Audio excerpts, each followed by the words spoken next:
Hey students, today we're going to be getting into the conversions between metric and customary. Customary is the systems that we use here in the United States. Metric is what they use in pretty much everywhere else but the United States. So in the top left corner I have a minimized version of the gift that you were all handed in class, and I'm going to use that to figure out how many centimeters are in 8.2 inches. So remember, the first thing and the most important step that you could do with all of these conversion problems is to set up your key with your skeleton. The key tells you what two units you're comparing. For this problem, since I have centimeters coming first in the problem, I put centimeters on top and inches on the bottom.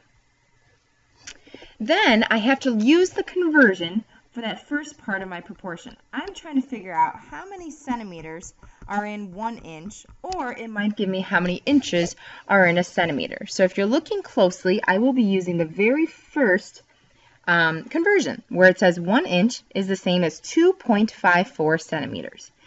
Remember, when we're using that skeleton, we have to look at the key to figure out where the units are going to go. Since 1 inch is labeled with an inch, I decided to put inches on the bottom, so that's exactly where I'm going to put the number 1, which means on top will be 2.54.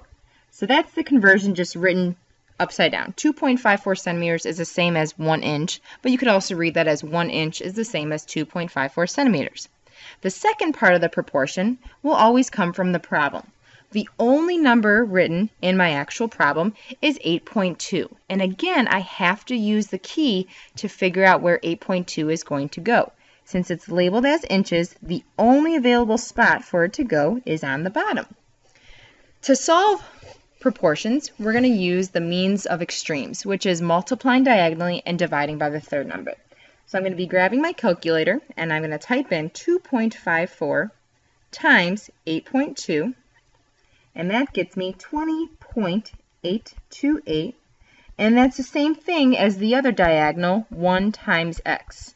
Our shortcut, though, multiply diagonally, divide by the third number, comes right through here when you're doing the opposite operation on both sides. It's the same thing as dividing by the third number, so of course it's going to remain the same, which is 20.828 centimeters.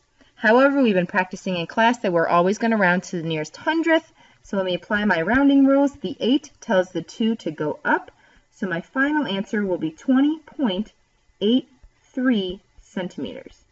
I know it's going to be centimeters because the x, or the unknown, was located in the numerator of my original problem, right here, and I'm going to refer back to my key to know that it was centimeters. Let's try this again with a new problem. There's pretty much no question here, but I'm going to interpret the question as how many yards are in 16.1 meters? So again, what's the first thing that I have to do? I'm hoping you're thinking set up the key and the skeleton, because you are exactly right. My logic brain says put yards on top because it comes first in the problem. If you put meters on top, it's okay, as long as you're matching up your labels every single time. The first part of the proportion comes from that conversion, so I'm going to go back one slide to figure out the one math sentence that compares yards to meters. So can you find it? Yards to meters. Here it is, yards and meters. So we're going to have to memorize that. 1 yard is the same as 0.91. Remember, on your key, we always round it to the nearest hundredth. So 1 yard is the same as 0.91 meters. 1 yard. .9,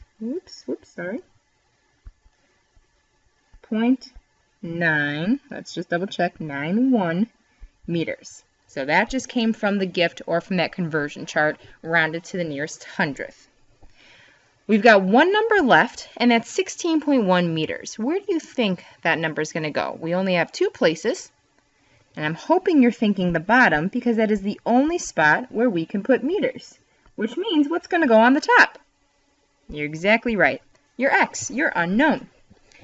Remember how to solve this with cross products, which is also called means and extremes, and at the 6th grade level, we just call it multiply diagonally, divide by the third number. So the actual math that is taking place, you're multiplying those two numbers because they're on a diagonal, and you will eventually be dividing by your third number. So I'm going to grab my calculator. I already know that 16.1 times 1 is going to remain 16 and 1/10. So I'm going to save myself just a little bit of time and do 16 and 1/10 divided by 91/100ths.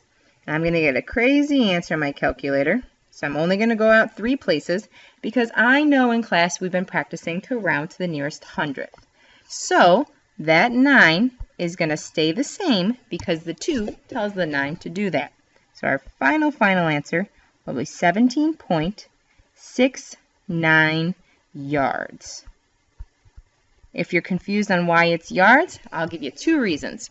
One, in our very original problem, we had this x, the unknown, labeled with yards. So we're trying to calculate how many yards are in 16.1 meters. The other reason is that in your actual key with your skeleton, that unknown was in the numerator, which is also associated with yards. So it's very important to match up those labels. And I'm sorry for the bad handwriting if you can't read that. It's 17.69 yards, and that is your final conversion for how many yards are in 16.1 meters. Hope this helped. Have a great day.